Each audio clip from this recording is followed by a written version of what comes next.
Hey guys, well, it is Sarfnic here. Welcome to a brand new series where I just talk about things that are on my mind and I think I have a good take for that I want to get out. So, welcome. I've been meaning to do this series for quite the while now, I'll tell you that. Quite the while. And there's a lot I want to talk about with what I think is wrong with certain parts of society and what is right with certain parts of society. So, today I'm going to be talking about stuff that's totally important to society, like overrated movies. So, there's going to be a sequel video to this talking about underrated movies, and they're all movies from recently. So I'm going to be talking about two overrated movies that I really went to see both in theaters, and I thought they were mid. But however, these are Oscar-winning films. People simp over them, and it really bothers me because there's other movies that have come out recently that I absolutely love, while other people are saying they're garbage. And I really have an issue with this because I feel like I disagree with the common person on these movies. So let's get into it. So Everything Everywhere All at Once is an Oscar-winning film. And I first actually heard about it when I had a girl in one of my college classes talking about how she loves the movie and is absolutely obsessed with it and has seen it like 6 times and can't stop crying. And I'm like, okay, let me give it a shot. So I see the movie. And wow, it was not that good. It began off good, but in the middle was just an extremely boring thing. Like, it's like, what is happening? Why is this movie heading in this direction? This is not, like, entertaining, nor is this, like, making me feel emotion. It's just garbage. Like, this movie is plain off hot garbage. But I like the ending, I like the beginning, so I'm willing to say it's an okay movie. However, it wins Oscar awards. This movie is all over everyone's tongues. And so I started asking people who've seen it, and most of them are like, oh my god, it's so amazing. Ooh. Except for my dad. For some reason, my dad's like, yeah, no, that movie's shit. I'm like, wow, I guess we see on the same wavelength. Which we do not, by the way. That dude hates Marvel, and I fucking love Marvel. I'll tell you, my opinions on this movie aren't very political, or at least my strong opinions on why it's bad aren't political.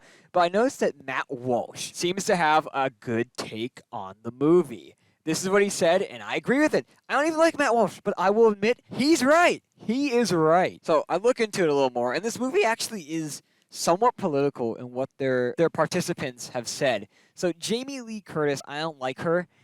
She's very political, and she got Best Supporting Actress or something at the Oscars, which she should have not gotten. It should have gone to the Queen of Wakanda, Queen Rhonda, in Black Panther: Wakanda Forever, which was a far better movie than this movie, by the way.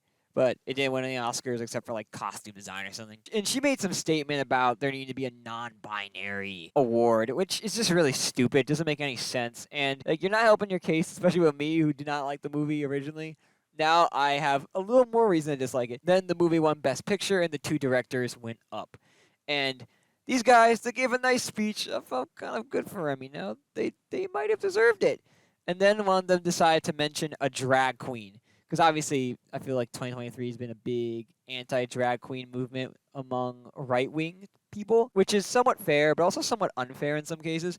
But whatever your opinions are on it, they mentioned that, and they really should have not done that during a Oscar Best Film speech. Like, fuck off. That's honestly my dead serious opinion on it. However, the Best Supporting Actor also went to someone in the movie. That guy deserved it. He deserved it. So I'm not a big hater on this movie, but I just think it's extremely overrated. Especially when you have movies like Ant-Man and the Wasp: Quantumania, which I will talk about in the next video, that are honestly decent movies getting tons of hate for no reason by the same people who absolutely simp and drool over this movie. It's really dumb. And Tommy Innit uploaded a video recently where he absolutely shat on Ant-Man and the Wasp: Quantumania and then talked about this movie as if it was some godsend, which it was not, dude. It was not. I went to watch Ant-Man and the Wasp: Quantumania, and it sucked. And whenever things slowly become bad, there's always a ping-pong back to good shit, even if it takes a while. And this was evident last year in the film industry with Everything Everywhere All at Once. I don't know if you saw it, but it was fucking awesome. So I'm going to go into the final details. Let's see. Everything Everywhere All at Once, or whatever the hell that is called.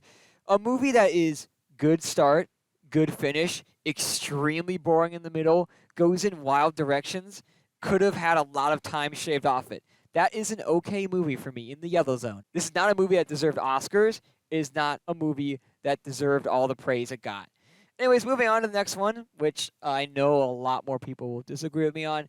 And again, it's a situation where I think it's an okay movie, but I just think it's overrated. That's all. I'm not saying I hate these movies. I'm just saying they're overrated, okay? Last month, across the Spiderverse, the long-awaited sequel to Into the Spider-Verse was released. And man, it is not as good as the first movie. The first movie, I heard the ratings, I went in, and I loved it. This one, I heard the ratings, I went in, and I'm like, that really didn't feel satisfying, nor did it feel enjoyable all the way through. So this movie is praised as one of the best sequels to a movie ever when it really was so mid. So Miles Morales struggles with his family, yada, yada, yada. It's nothing special, but everyone acts like it's some godsend. And you see him with his Spider-Gwen and finding out that she's actually working for a team that wants to kind of F him over a bit. And he's mad about it, so he fights a bunch of Spider-Men. And it's like something you'd see in a cartoon. It's not bad, but it's not that good. Yet everyone is absolutely drooling their mouths over it, seeing it 3 times in theaters. It's like, what are you doing? These are the same people that are hating on Ant-Man and the Wasp: Quantumania, calling it one of the worst superhero movies of all time. Yet they like this shit? Like, what? Okay, so we'll save the Ant-Man and the Wasp: Quantumania talk for the next video. But Spider-Man Across the Spider-Verse, I think it could be better once I see the final one, the third movie, because obviously this movie had a cliffhanger ending, and I really did not like that personally. I felt like it was incomplete, and I probably won't enjoy this movie as much until I see the second part. And it's worth mentioning too that I thought some of the characters were really weak. Like, his parents in this movie are so cliche. I don't know why everyone thinks it's like some godsend characterization. The villain, the Spot, is really dull and boring. And I don't care if he's getting more of a threat across the movie. It's not handled that well. So why is everyone trying to say it's such a good villain when he's not even handled that well? There's so many better villains who have gotten hate by the same people that say this villain is amazing. This movie is not as good as you think it is. However, I'm going to leave it off with this movie hasn't gotten any Oscars yet because the Oscars haven't happened since they come out. It probably will get Oscars. The animation is awesome. I think that a lot of the voice acting is awesome. And then there's the politics. They, of course, decided to add a trans children's rights flag in the movie, which is just really dumb. Like, why? Like, why? Why are you making a political statement? And they got what they deserved for it. It got banned in the UAE and a couple Middle Eastern countries. Like, good. Fucking Sony making a really dumb decision. Don't bring up politics and things where politics aren't involved in. Like, it's so stupid. Like, if someone did, like, gun rights matter, I know everyone will be freaking out, so how come no one's freaking out over trans rights matter, right? I just don't like it when movies that aren't political just get political. It's just dumb. Don't do it. Just don't do it. Anyways, there are some movies that have come out recently that are highly rated that I actually agree with. For example, Guardians of the Galaxy Volume 3. I thought that was good, and it seems like everyone else did too. So I'm going to end this off here. So if you agree with my opinions, leave a comment. If you disagreed, also leave a comment, because I'd love to discuss this more. I feel like I'm very bad at articulating my opinions. I hope this YouTube series improves that. Imagine a video at least once every month about this stuff, you know? Although there's going to be another one coming soon talking about movies that I think are underrated or more so overrated. So enjoy your day and goodbye.